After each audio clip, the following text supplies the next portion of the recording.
નમસ્કાર વિદ્યાર્થી મિત્રો. ચાલો આજે આપણે એક ખૂબ જ અગત્યનો મુદ્દો ભણવાનો છે અને એ છે પ્રિઝમ દ્વારા થતું વક્રીભવન. પરીક્ષાની દ્રષ્ટિએ પણ ખૂબ જ અગત્યનો, બોર્ડની અંદર પણ આ મુદ્દા ઉપરથી પ્રશ્નો પૂછાય, થિયરીની અંદર 2 માર્ક 3 માર્કના ક્વેશ્ચનો આની અંદરથી પૂછી શકાય. એટલે બોર્ડ માટે પણ અને કોમ્પિટિટિવ એક્ઝામ માટે પણ આ મુદ્દો છે એ ખૂબ જ અગત્યનો છે. તો એક નોટ પેન કાઢી લ્યો અને મારી સાથે થોડું કામ કરો. અચ્છા મિત્રો, ખાસ આ જે મુદ્દો છે એની અંદર જે પ્રિઝમ દ્વારા થતું વક્રીભવન આપણે ભણીએ તો એમાં જે હું રે ડાયાગ્રામ બનાવું એ રે ડાયાગ્રામ ખાસ તમારા માઇન્ડની અંદર રાખજો, કારણ કે જેટલો તમને ક્લિયર હશે એટલા જ એના ઉપરના ક્વેશ્ચનો છે એ તમે બહુ સરળતાથી એને સોલ્વ કરી શકશો. તો આપણે શરૂ કરીએ પ્રિઝમ દ્વારા થતું વક્રીભવન. પણ એ પહેલાં સૌથી પહેલો પ્રશ્ન એ થાય કે પ્રિઝમ એટલે શું? પ્રિઝમ એટલે શું? તો પ્રિઝમ એટલે એવું છે કે કોઈ 2 સપાટી હોય, વક્ર સપાટી હોય અને કોઈ એક ખૂણે નમેલી હોય, એનાથી કોઈ એક બંધ રચના તૈયાર થાય અને જે રચના તૈયાર થાય છે, જે દ્રવ્યની 2 સપાટીઓ છે એ દ્રવ્યનું માધ્યમ છે એ સમાંગ હોવું જોઈએ. સમાંગનો અર્થ એવો થાય કે એના ગુણધર્મો છે ને એ બધી જ જગ્યાએ, બધી જ દિશાઓમાં, બધા જ બિંદુએ માધ્યમના ગુણધર્મો સમાન રહેતા હોય તો એને સમાંગ માધ્યમ કહેવાય. તો આવી જ રચના છે ને એને પ્રિઝમ કહેવાય. થોડાક એને વ્યાખ્યાના ફોર્મમાં આપણે જોઈએ તો એક ખૂણે નમેલી 2 સમતલ સપાટી વડે ઘેરાતા સમાંગ પારદર્શક માધ્યમને પ્રિઝમ કહેવામાં આવે છે. 2 ખૂણે નમેલી છે, એની 2 જે બાજુઓ હોય એ કોઈ એક ખૂણે નમેલી હોય. તો અહીંયા મેં જુદી જુદી ફિગર બતાવી છે પ્રિઝમ માટે. તો આ આપણે ધારો કે પહેલી ફિગર લઈએ, બરાબર.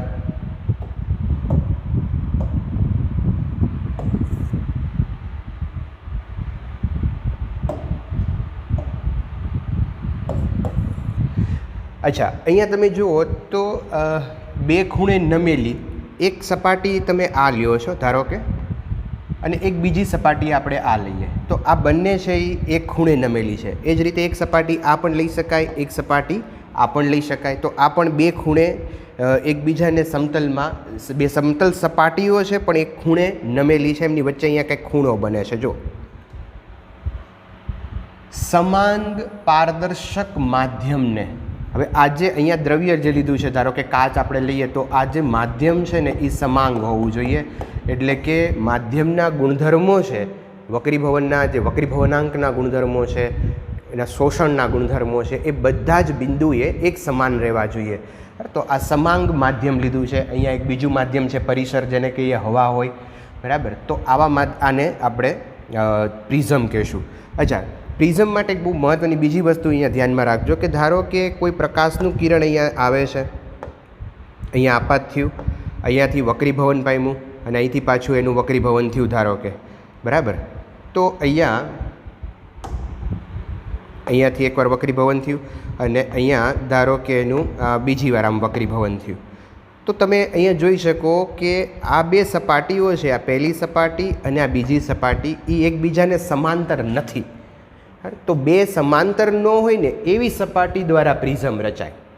2 સમાંતર ન હોય એવી સપાટી દ્વારા પ્રિઝમ રચાય અને એમની વચ્ચેનો જે કોણ છે ને એને પ્રિઝમ કોણ કહેવાય. એટલે મિત્રો આ જે ખૂણો છે, બરાબર, અહીંથી જ્યાંથી પ્રકાશનું કિરણ આપાત થાય છે, આ આપાત કિરણ જ્યાંથી બહાર નીકળે છે એને કહીશું આપણે નિર્ગમન કિરણ, બરાબર.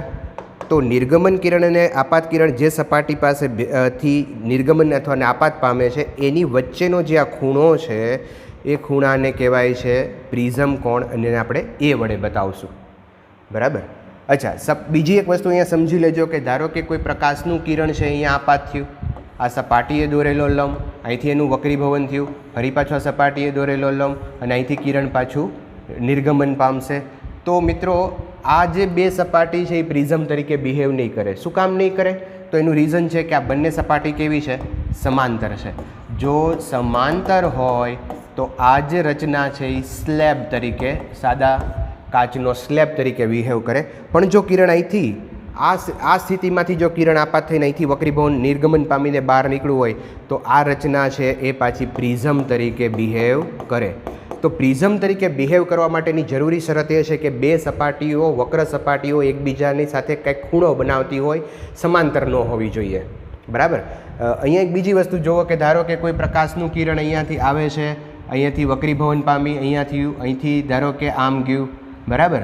તો આ જે ખૂણો છે એને કહીશું આપણે પ્રિઝમ કોણ, અને આ રચના છે એ પ્રિઝમ તરીકે બિહેવ કરે, બરાબર. અચ્છા, હવે વિચારજો કે સપોઝ અહીંયા કોઈ પ્રકાશનું કિરણ આવે છે, બરાબર. આ સપાટીએ દોરેલો લંબ, અહીંયા પ્રકાશનું કિરણ આવે છે, અહીંયાથી ધારો કે આ દિશામાં ગયું, આ અગેન આ સપાટીએ દોરેલો લંબ, અને અહીંયાથી એનું વક્રીભવન થઈ અને આ દિશામાં ગયું, બરાબર. તો મને કહેશો કે આ રચના પ્રિઝમ તરીકે બિહેવ કરશે કે નહીં કરે? યસ, નહીં કરે. શું કામ નહીં કરે? કારણ કે આ એક વક્ર સપાટી અને નિર્ગમન પામતું જે કિરણ છે એ બંને વક્ર સપાટીઓ એકબીજાને સમાંતર છે. તો સમાંતર હોય તો આ પ્રિઝમ તરીકે કામ નહીં કરે, આ એક સાદો કાચનો સ્લેબ તરીકે કામ કરશે, બરાબર. સપોઝ અહીંયાથી કોઈ પ્રકાશનું કિરણ આવે છે, અહીંયા જાય છે, અહીંથી એનું વક્રીભવન થઈને આ બાજુ નીકળે છે, તો આ પાછી બે સપાટી વચ્ચેનો આ ખૂણો છે ને પ્રિઝમ કોણ કહેવાય, અને આ રચના છે એ પ્રિઝમ તરીકે બિહેવ કરે, બરાબર. તો તમારા માઇન્ડની અંદર કદાચ જો પ્રિઝમ એટલે ત્રિકોણ એવું હોય તો એ કાઢી નાખજો. એ ત્રિકોણ એટલે માત્ર ત્રિકોણ એટલે પ્રિઝમ નથી થતું. પ્રિઝમ એટલે કે બે સમતલ સપાટીઓ છે જે કોઈ એક ખૂણે નમેલી છે કે એની વચ્ચે કંઈક ખૂણો બને છે, અથવા તો બે સમતલ સપાટીઓ એકબીજાને સમાંતર ન હોય એવી જે બંધ રચના તૈયાર થાય છે એ દરેક રચનાને આપણે પ્રિઝમ કહીશું, બરાબર. તો અહીંયા સામાન્ય એક વાત મેં તમને પ્રિઝમની કરી. અચ્છા, હવે આપણે જે કામ કરવું છે મિત્રો એ છે પ્રિઝમ દ્વારા થતું વક્રીભવન સમજવાનું છે, અને એનો હું એક અહીંયા રે ડાયાગ્રામ બનાવું છું. પ્રિઝમ દ્વારા થતું વક્રીભવન, રિફ્રેક્શન થ્રુ પ્રિઝમ. આનો જે રે ડાયાગ્રામ બનાવું છું એ ખાસ તમારા માઇન્ડની અંદર રાખજો, બહુ જ ઇમ્પોર્ટન્ટ. અહીંયા જો રે ડાયાગ્રામ સમજાઈ ગયો તો એના ક્વેશ્ચનો MCQ સોલ્વ કરવા તમારા માટે બહુ સરળ છે. ચાલો, અહીંયા આપણે એક સમબાજુ પ્રિઝમ લઈએ.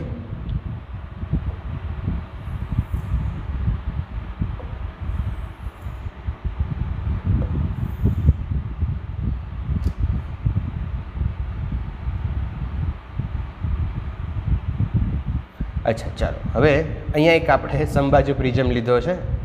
તો હવે આ જે આ સપાટી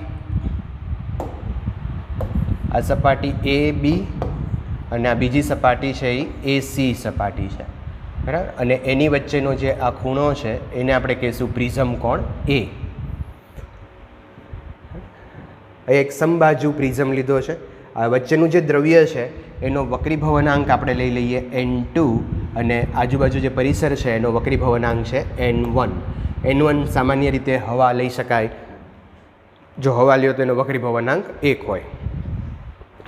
હવે સપોઝ કોઈ પ્રકાશનું કિરણ છે એ આ પ્રિઝમની સપાટી ઉપર આપાત થાય છે. આ આપાત કિરણ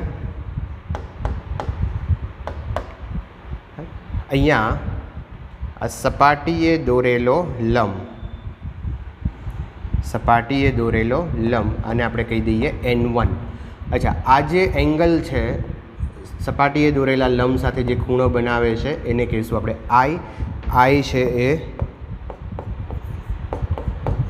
AB સપાટી માટે આપાત કોણ છે. અચ્છા, પ્રકાશનું કિરણ આ પાતળા માધ્યમ, અહીંયા હવા છે, અહીંયા કાચનું દ્રવ્ય છે, પાતળા માધ્યમમાંથી ઘટ માધ્યમમાં જાય તો એ લંબ તરફ જાય, આમ જવાની બદલે એ લંબ તરફ વળશે. તો અહીંયા પ્રકાશનું કિરણ છે એ લંબ તરફ વળે છે. આ PQ અને આપણે આપાત કિરણ કહીએ, આ Q, અને અહીંયા લઈ લઈએ R, આ વક્રીભૂત કિરણ છે. અચ્છા, વક્રીભૂત કિરણ જે ખૂણો બનાવે છે આ સપાટીએ દોરેલો લંબ એની સાથે જે ખૂણો બનાવે છે જેને વક્રીભૂત કિરણ કોણ કહેવાય, અને એને આપણે R1 વડે બતાવશું. તો અહીંયા R1 is equal two AB સપાટી માટે વક્રીભૂત કોણ, AB સપાટી માટે વક્રીભૂત કોણ. અચ્છા મિત્રો, એક બીજી બહુ મહત્ત્વની વાત અહીંયા તમે જુઓ તો કે આ જે આપાત કિરણ છે, હવે જો અહીંયા સપાટી ન હોત દ્રવ્ય બદલાતું ન હોત, આ પ્રિઝમ ન હોત, તો આ જે કિરણ છે આપણું આપાત કિરણ છે એ આમ સીધે સીધું નીકળી જાત. હા, અચ્છા, તો અહીંયા પ્રિઝમને અથવા તો એબી સપાટીને કારણે જે આપાત કિરણ છે એનું આટલું વક્રીભવન થયું છે, અને એ જે વિચલન થયું છે, અને એ જે વિચલન છે એને આપણે કહીશું Δ1. ખરેખર કિરણ આ દિશામાં જવું જોઈતું હતું, પણ હવે કિરણ માધ્યમને કારણે QR માર્ગે આગળ વધે છે, તો આટલું એનું વિચલન થાય છે, અને એ વિચલનને આપણે કહીશું Δ1. તો અહીંયા લખીએ આપણે Δ1 એટલે કે એબી સપાટી માટે વિચલન કોણ. એબી સપાટી માટે વિચલન કોણ. અચ્છા, ચાલો હવે ફરી એક પાછું આપણે અહીંયા સપાટી ઉપર એક લંબ બનાવી દઈએ. આ સપાટીએ દોરેલો લંબ છે, બરાબર. અચ્છા, હવે એસી સપાટી માટે જુઓ તો આ જે QR રે છે, QR કિરણ છે, એ એસી સપાટી માટે આપાત કિરણ તરીકે બિહેવ કરે, અને એ આપાત કિરણ માટેનો જે આ આપાત કોણ છે એને આપણે કહી દઈશું R2. એને શું કહી દઈશું? R2. તો એસી સપાટી માટે R2 છે એ આપાત કોણ બની ગયો. R2 is equal two AC સપાટી માટે આપાત કોણ, બરાબર છે. ચાલો હવે ફરી એક વખત મિત્રો કે જ્યારે પ્રકાશનું કિરણ અહીંયા ઘટ્ટ માધ્યમમાંથી પાતળા માધ્યમમાં જાય તો એ આમ સીધું જવાની બદલે લંબથી દૂર જશે. આ લંબ છે તો લંબથી દૂર એટલે કે નીચે તરફ આવશે, તો અહીંયા આ લંબથી દૂર ગયું. અચ્છા, અને જે લંબ સાથે જે ખૂણો બનાવે છે એને આપણે ઈ વડે બતાવશું, અને આ ઈને કહેવાય છે નિર્ગમન કોણ. ઈને કહીશું આપણે નિર્ગમન કોણ.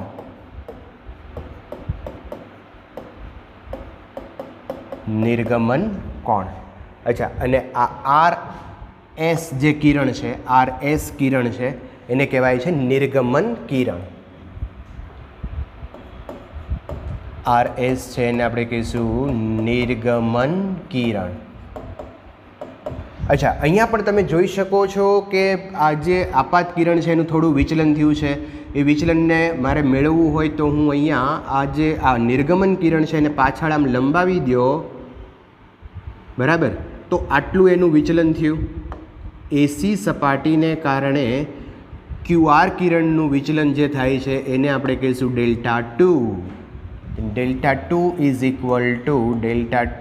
ઇક્વલ ટુ એસી સપાટી માટે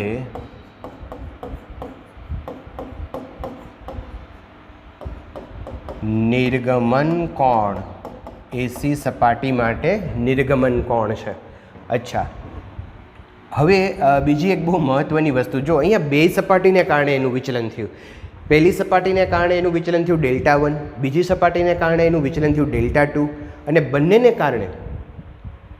કારણે જે વિચલન થાય છે અહીંયા એ Δ1 પ્લસ Δ2 જેટલું હોય. આ નિર્ગમન કિરણ અને આ આપાત કિરણ. નિર્ગમન કિરણ અને આપાત કિરણ વચ્ચેનો જે આ ખૂણો છે, આ જે ખૂણો અહીંયા બન્યો મિત્રો, એને આપણે કહીશું વિચલન કોણ, અને એ બંને સપાટીને કારણે છે, જેને આપણે ડેલ્ટા વડે બતાવશું. શેના વડે બતાવશું મિત્રો?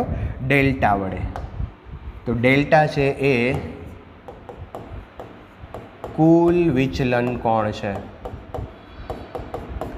ટોટલ અહીંયા વિચલન આપણને મળે છે બે સપાટીને કારણે, AB અને AC સપાટીને કારણે. અચ્છા મિત્રો, આને હું L નામ આપી દઉં. કોઈ એક એંગલ બન્યો છે એને એક આપણે L નામ આપી દઈએ. હવે આપણે શું કામ કરવું છે? તો આપણે કામ એ કરવું છે મિત્રો કે આ જે આપાત કોણ છે I, આપાત કોણ, નિર્ગમન કોણ, પ્રિઝમ કોણ અને વિચલન કોણ, આ ચાર જે ખૂણાઓ છે એની વચ્ચેનો એક રિલેશન મેળવવો છે. આપાત કોણ, પ્રિઝમ કોણ, નિર્ગમન કોણ અને વિચલન કોણ વચ્ચેનો એક સંબંધ મેળવવો છે. બહુ સિમ્પલ સંબંધ છે, નાનું અમથું મેથેમેટિક્સ છે. અહીંયા ધ્યાન રાખશો તો તમારે ફરીવાર એને ગોખવાની પણ જરૂર પડશે નહીં. અચ્છા, તો પહેલું કામ આપણે અહીંયા એ કરીએ જુઓ કે અહીંયા એક ચતુષ્કોણ બને છે. આ ચતુષ્કોણ છે Q, A, R અને એલ, આ ચતુષ્કોણ ક્યુ એ આર એલ, આ ચતુષ્કોણની અંદર ખૂણો ક્યુ અને ખૂણો આર છે એ 90ના છે. તમે અહીંયા જોઈ શકો કે આ ક્યુ એ આર અને એલ, આ ક્યુ એ આર અને એલ, આ ખૂણો છે એ 90નો છે કારણ કે આ સપાટીએ દોરેલો લંબ છે, આ પણ સપાટીએ દોરેલો લંબ છે, આ પણ 90નો ખૂણો છે, બરાબર. તો ક્યુ અને આ ક્યુ જે ખૂણો છે અને આર ખૂણો છે એ બે 90ના છે કારણ કે સપાટીએ દોરેલા લંબ છે. અચ્છા, આ બે જો 90ના હોય તો આનો અને આનો સરવાળો પણ એનો સરવાળો 180 થવો જોઈએ કારણ કે આ 90 એટલે 180 થાય, બરાબર. અને હજુ બેનો સરવાળો 180 એટલે ટોટલ 360 થઈ જાય. તો ખૂણો એ વત્તા ખૂણો આર છે એલ છે એ બેનો સરવાળો કેટલો થવો જોઈએ? 180. ચાલો તો અહીંયા આકૃતિ ઉપરથી ચતુષ્કોણ ક્યુ એ આર એલમાં ખૂણો એ વત્તા ખૂણો L is equal to 180 degree આ ખૂણો બતાવ્યો છે. ખાલી એ વત્તા એલ લખો તોય ચાલે, કોઈ પ્રોબ્લેમ નથી. અહીંયા ખાલી મેં એલ જ લખાવ્યો છે, બરાબર. તો A plus L is equal to 180 degree. ખૂણો એ અને એલનો સરવાળો 180 થાય. અચ્છા મિત્રો, હવે એક આ ત્રિકોણ જુઓ, ત્રિકોણ ક્યુ આર એલ, ત્રિકોણ ત્રિકોણ ત્રિકોણ ક્યુ આર એલમાં પણ તમે જોઈ શકો કે R1 વત્તા R2 વત્તા એ કરીએ તો વત્તા એલ કરો તો 180 થાય. જો આ જે ત્રિકોણ તમે જુઓ ક્યુ આર એલ, એની અંદર R1 વત્તા R2 વત્તા એલ ત્રણેય ખૂણાનો સરવાળો 180 હોય. આ તો નાના છોકરાને પણ ખબર હોય. અચ્છા, હવે હું આ બેને સરખાવી દઉં. બે બાજુ 180 છે, તો આ બેને જ્યારે સરખાવશો ત્યારે એલ વાળું પદ ઉડી જશે. તો A is equal to R1 plus R2 એવું એક ફોર્મ્યુલા આપણને અહીંયા મળશે. શું મળશે? A is equal to R1 plus R2.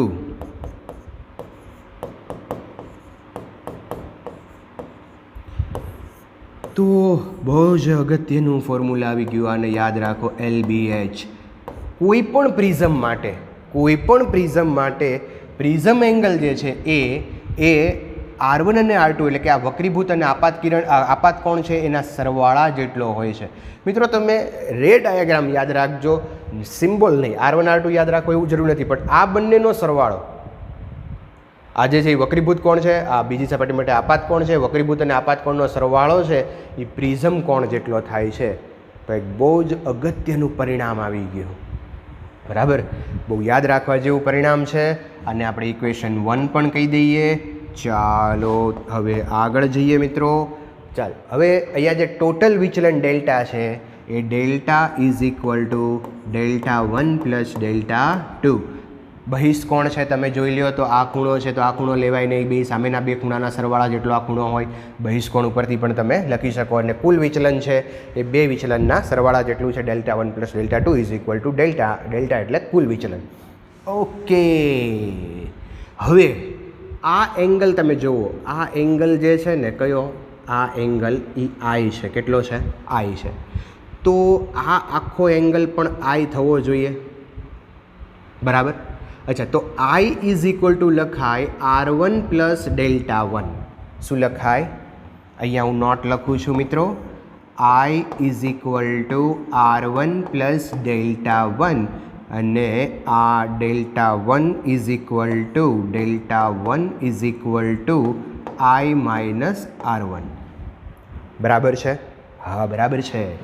એ જ રીતે તમે અહીંયા વિચારો કે આ એંગલ ઈ છે. કેટલો? ઈ છે. તો આ આખો એંગલ કેટલો થાય? આ આખો એંગલ કેટલો થાય? ઈ થાય. આ ઈ છે તો આઈ ઈ છે. અચ્છા, ઈ બરાબર લખાય R2 પ્લસ ડેલ્ટા 2.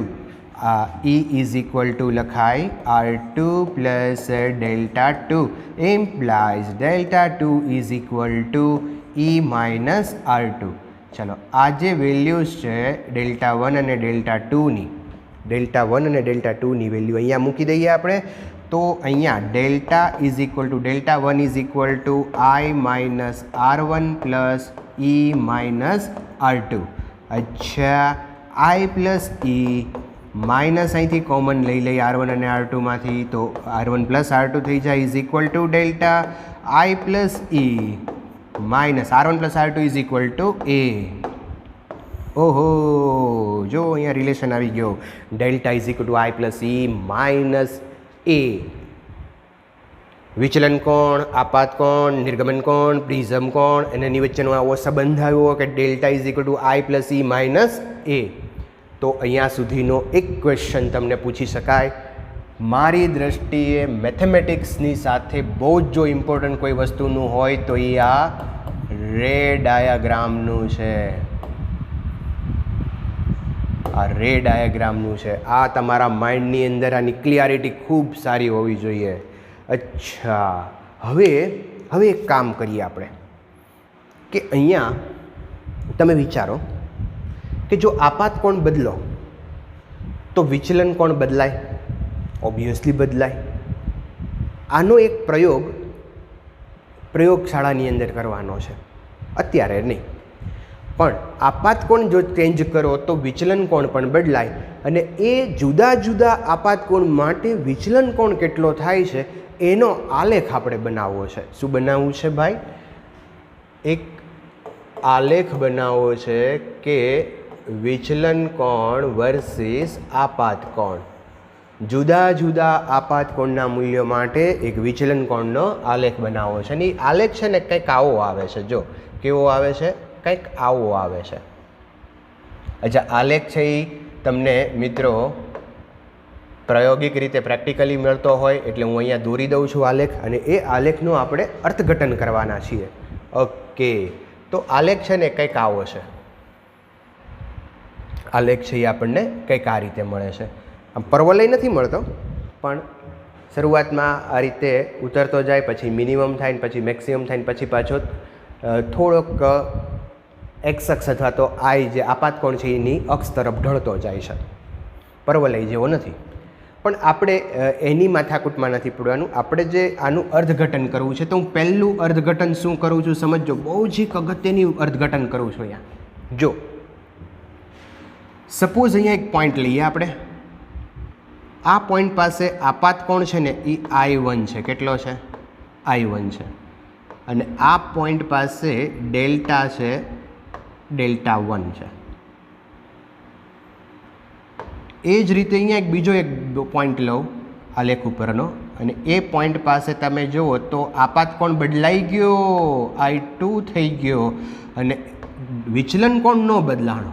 આ લે શું થયું? જો અહીંયા આ પોઈન્ટ પાસે આપાત કોણ I1 છે, વિચલન કોણ ડેલ્ટા 1 છે. આ પોઈન્ટ પાસે આપાત કોણ I2 છે, પણ વિચલન કોણ એનો જ રહ્યો.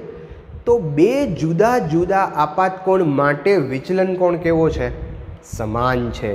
બે જુદા જુદા આપાત કોણ માટે વિચલન કોણ સમાન છે. આનો અર્થ શું થાય? જો સપોઝ તમે અહીંયા એક પ્રિઝમ લીધો, બરાબર. આ પ્રિઝમ આપાત કોણ, અહીંયા નિર્ગમન કોણ. ચાલો, આપાત કોણ જે છે આ વિચલન કોણ ડેલ્ટા. આપાત કોણ ધારો કે હું 30 ડિગ્રી લઉં, બરાબર. અને અહીંયા વિચલન કોણ છે ને એ મને ધારો કે અહીંયા 40 મળે છે. કેટલો મળે છે? 40, બરાબર.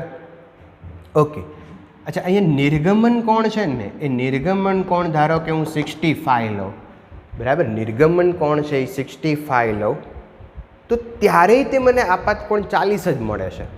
હવે સમજો હું શું કહેવા માગું છું. જજો સમજો કે ધારો કે હું અહીંથી જોઉં છું પ્રિઝમને, તો મારું આ આપાત કિરણ થયું, અહીંથી નિર્ગમન પામ્યું, તો આપાત કોણ કેટલો થયો? 30. વિચલન કોણ કેટલો આવ્યો? 40. હું આ બાજુ આવતો રહું, આ બાજુથી જોઉં, ધારો કે હું આને આપાત કિરણ તરીકે જોઉં છું, તો આપાત કોણ મારો કેટલો થયો? 65, બરાબર. અને વિચલન કોણ કેટલો રહ્યો? 40. આ તો 30 જ છે. જો આ આપાત કિરણ કયો?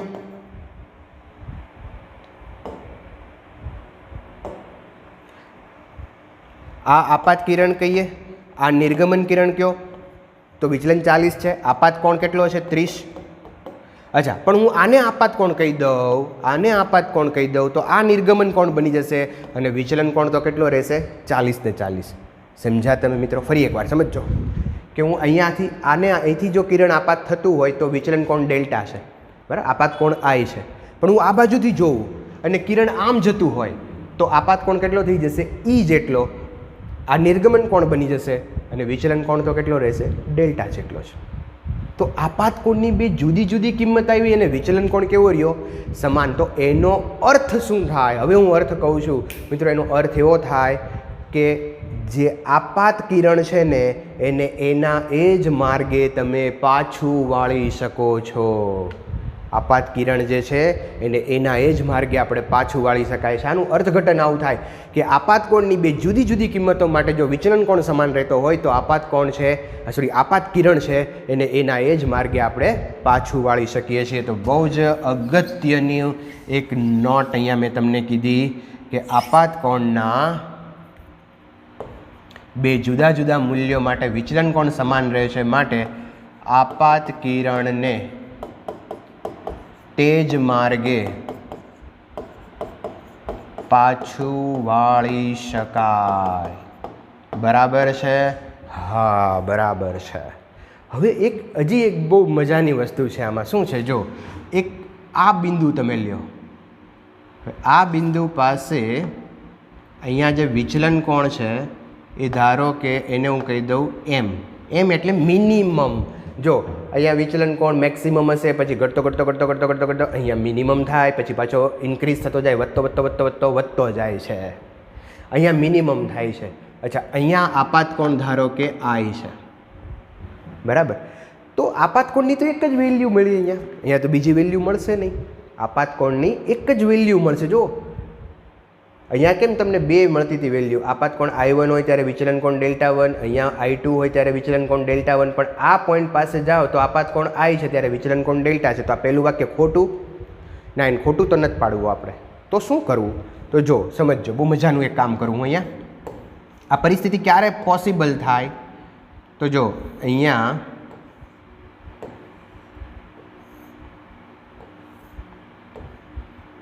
ચાલો આ એંગલ હું લઈ લઉં 30 ડિગ્રી, આ ડેલ્ટા આપણો 40 ડિગ્રી. બરાબર. અને આ નિર્ગમન કોણ જો તમે અહીંયા ધારો કે આપણે 45 લીધો તો એ જો હું 45 લઉં તો આપણી શરત સંતોષાશે નહીં, કારણ કે આ આપાત કોણ I1 થઈ ગયો ને આપાત કોણ I2 થઈ ગયો. સમજજો થોડું. આપાત કોણ I1 થઈ ગયો ને આપાત કોણ I2 થઈ ગયો ને બે જુદા જુદા છે. અહીંયા તો આપણને બે જુદા જુદા નથી મળતા. જો એક જ આપાત કોણ મળે. તો શું કરવું? મારે શું કરવું જોઈએ? તો આ ખૂણો જે છે એ ખૂણો જો હું 30 ડિગ્રીનો લઈ લઉં તો અહીંથી જુઓ તોય વિચલન 40, અહીંથી જુઓ તોય વિચલન 40, અને આપાત કોણ કેટલો થયો? 30નો જ રહ્યો. આ બાજુથી જુઓ કે આ બાજુ થયો, આપાત કોણ 30નો થયો. એટલે આપાત કોણ અને નિર્ગમન કોણ જે છે, આપાત કોણ અને નિર્ગમન કોણ છે એ બે કેવા થઈ ગયા? સમાન થઈ ગયા. આપાત કોણ અને નિર્ગમન કોણ સમાન થઈ ગયા. તો હવે આપણે ઊંધી કન્ડિશન વિચારી લઈએ કે જ્યારે આપાત કોણ અને નિર્ગમન કોણ સમાન હોય ત્યારે વિચલન કોણ કેવું હોય? મિનિમમ હોય. તો આ બીજી એક વસ્તુ, જ્યારે I બરાબર E હોય, જ્યારે I બરાબર E હોય, જ્યારે I બરાબર E હોય ત્યારે વિચલન છે એ કેવું હશે મિત્રો? લઘુત્તમ હશે.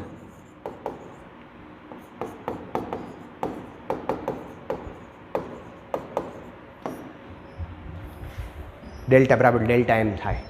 જ્યારે I બરાબર, આ કન્ડિશન યાદ રાખજો મિત્રો, કે જ્યારે I બરાબર E હોય ત્યારે વિચલન લઘુત્તમ હોય, ડેલ્ટા બરાબર ડેલ્ટા મિનિમમ થઈ ગયો. તો આપણી બે શરતો સંતોષાઈ ગઈ. આ આલેખ એક વખત નીટમાં પૂછાઈ ગયો. બરાબર. આલેખના અર્થઘટનો તમારા માઇન્ડની અંદર ક્લિયર હોવા જરૂરી છે. અચ્છા, તો બીજી વસ્તુ થઈ. હવે જે હું એક ફોર્મ્યુલા અહીંયા તારવવા જાઉં છું, પણ એ ફોર્મ્યુલા અંડર સમ કન્ડિશન. શું કન્ડિશન છે? તો એ કન્ડિશન આ લેવાની છે કે જ્યારે I બરાબર E હોય, જ્યારે I બરાબર E હોય ત્યારે ડેલ્ટા બરાબર શું થાય છે? ડેલ્ટા મિનિમમ થાય છે. તો ત્યારે આપણે થોડાક જુદા જુદા ફોર્મ્યુલા છે જે તારવીએ. ઓકે, ચાલો આગળ જઈએ.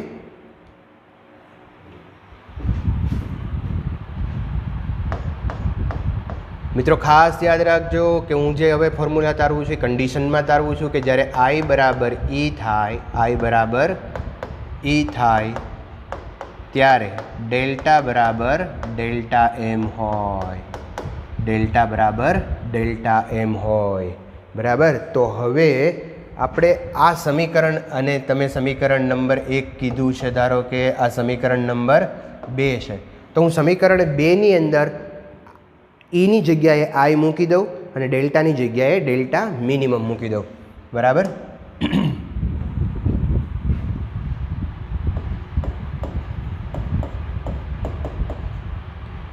ડેલ્ટાની જગ્યાએ ડેલ્ટા મિનિમમ મૂકશું અને ઈની જગ્યાએ આઈ મૂકી દઈએ. Delta M is equal to 2i minus A અને આ સાઈડ લઈ લઈએ તો 2i is equal to delta M plus A and I is equal to delta M plus A divided by 2, equation number 3. Equation number 3. ચાલો હવે જે બિંદુ ક્યુ છે, આ બિંદુ જે ક્યુ છે, આ ક્યુ બિંદુ પાસે હું સ્નેલનો નિયમ વાપરું. તો સ્નેલનો નિયમ છે n1 sine theta I is equal to n2 sine theta r1. n1 sine theta I is equal to n2 sine theta r1. બિંદુ ક્યુ પાસે સ્નેલનો નિયમ n1 sine I is equal to n2 sine r1. અચ્છા, એ જ રીતે બિંદુ R પાસે ફરી પાછો સ્નેલનો નિયમ આપણે વાપરીએ તો n1 sine E is equal to n2 sine r2. જોઈ લો, બરાબર. તમને એમ થાય કે આ કેમ લખી નાખ્યું, તો અહીંયા n1 છે તો n1 sine E is equal to n2 sine r2, બરાબર. તો n1 sine E is equal to n2 sine r2. અચ્છા, પણ I બરાબર શું છે? I બરાબર તો E છે, અહીંયા I બરાબર E, આ કન્ડિશન છે. તો અહીંયા Eની જગ્યાએ I લખો તો n1 sine I is equal to n2 sine r2. આ ઇક્વેશન નંબર 4, આ ઇક્વેશન નંબર 5. તો સમીકરણ 4 બરાબર 5 કરીએ આપણે તો શું થાય? જો 4 અને 5ને સરખાવી શકાય કારણ કે n1 સાઇન I તો અહીંયા લખી શકાય n2 sine r1 is equal to n2 sine r2. n2 sine r1 is equal to n2 sine r2. અચ્છા, n2 cancel, sine r1 is equal to r1, તો આપણે અહીંયા લખી શકીએ મિત્રો r1 is equal two r2. n2 cancel થઈ જાય, sign ઉડી જાય? ના, નો ઉડાડાય, બરાબર. સાઇન અને એનો ખૂણો અને આ બાજુ સાઇન અને ખૂણો જો સરખા હોય તો આ બે ખૂણા સરખા હોવા જોઈએ, એટલે r1 બરાબર r2. અચ્છા, r1 અને r2 બે સરખા છે તો એને બરાબર r લઈ લઉં. શું લઈ લઉં છું? r. Equation number 6. હવે આ જે ઇક્વેશન 6ની જે વેલ્યુ છે ને ઇક્વેશન નંબર 1ની અંદર આપણે મૂકીએ. 1 શું હતું? a is equal to r1 plus r2. a is equal to r1 plus r2. તો સમીકરણ 6 અને 1 પરથી a is equal to r1 plus r2, a is equal to 2r, then r is equal to a by 2. બહુ જ અગત્યનું એક સૂત્ર આવી ગયું, r is equal to a by 2. અચ્છા, આ જે ફોર્મ્યુલા છે એ ક્યારે વાપરવાનું? ગમે ત્યારે નહીં વાપરવાનું. એ ત્યારે જ વાપરવાનું કે જ્યારે I બરાબર E હોય અથવા તો મિનિમમ લઘુત્તમ વિચલન કોણ હોય ત્યારે જ આ સૂત્ર વાપરવાનું છે. બાકી તમારે a is equal to r1 plus r2 વાળું વાપરવાનું છે. સમજો છો એમ ને? યસ. અચ્છા, હવે હું શું કરું જોજો તમે. હવે આ સમીકરણ 4માં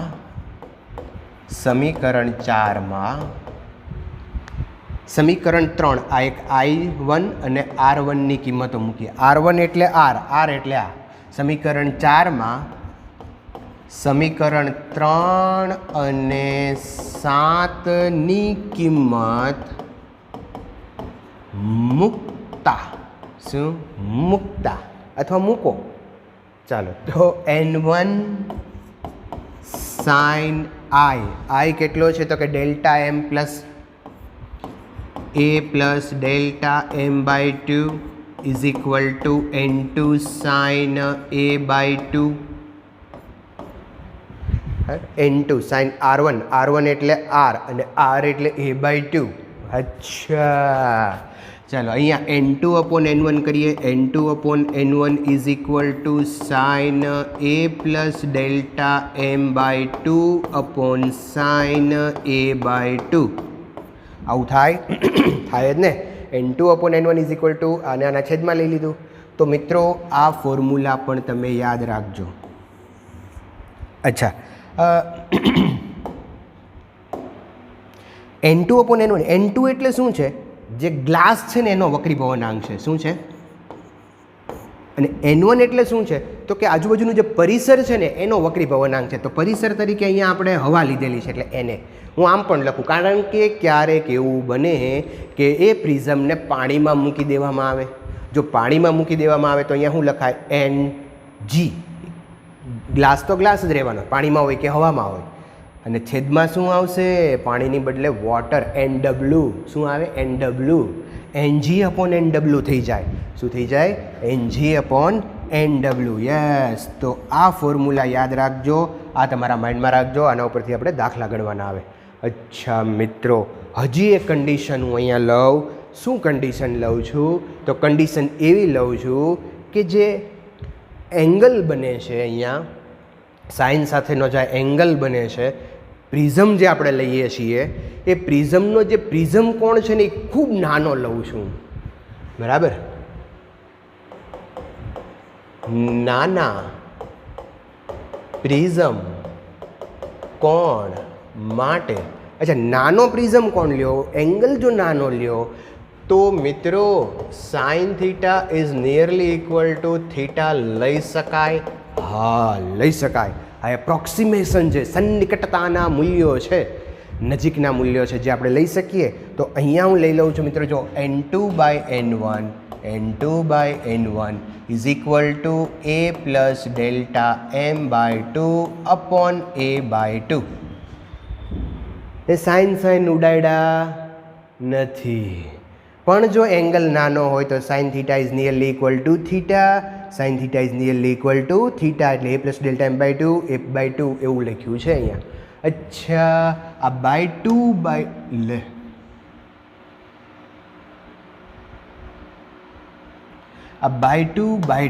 કેન્સલ, કેન્સલ. બરાબર. હવે બીજી એક સાથે વાત કરી દઉં કે ધારો કે N2 બરાબર N લઈ લો અને N1 બરાબર 1 લઈ લો. હવા. N1 બરાબર શું? હવા. N1 બરાબર હવા. તો અહીંયા N2 બરાબર N, N1 બરાબર 1 is equal to A plus delta M divided by A. Na is equal to A plus delta M. Delta એમને સૂત્રનો કરતા બનાવો તો અહીંયા ફોર્મ્યુલા થઈ જશે N-1. તો આ પણ એક ફોર્મ્યુલા તમારે યાદ રાખવું જોઈએ. પણ કન્ડિશનમાં છે આ, ગમે ત્યારે ન વપરાય. ક્યારે વપરાય? નાના પ્રિઝમ કોણ માટે. જ્યારે ખૂણો નાનો હોય ત્યારે જ આ સૂત્ર વાપરવાનું, અધરવાઇઝ આ સૂત્ર વાપરવાનું નથી. ચાલો તો મિત્રો, આટલા સૂત્રો, આટલી વસ્તુ તમારા માઇન્ડની અંદર ક્લિયર રાખજો. બરાબર? આ આખો ટૉપિક છે એ એકદમ ક્લિયર કરો, પછી આપણે નેક્સ્ટ લેક્ચરની અંદર આના ઉપરના પ્રોબ્લેમ્સ છે એ આપણે સોલ્વ કરીશું. ચલો અહીંયા અટકીએ, નેક્સ્ટ લેક્ચરમાં અહીંથી આગળ જશું. Thank you.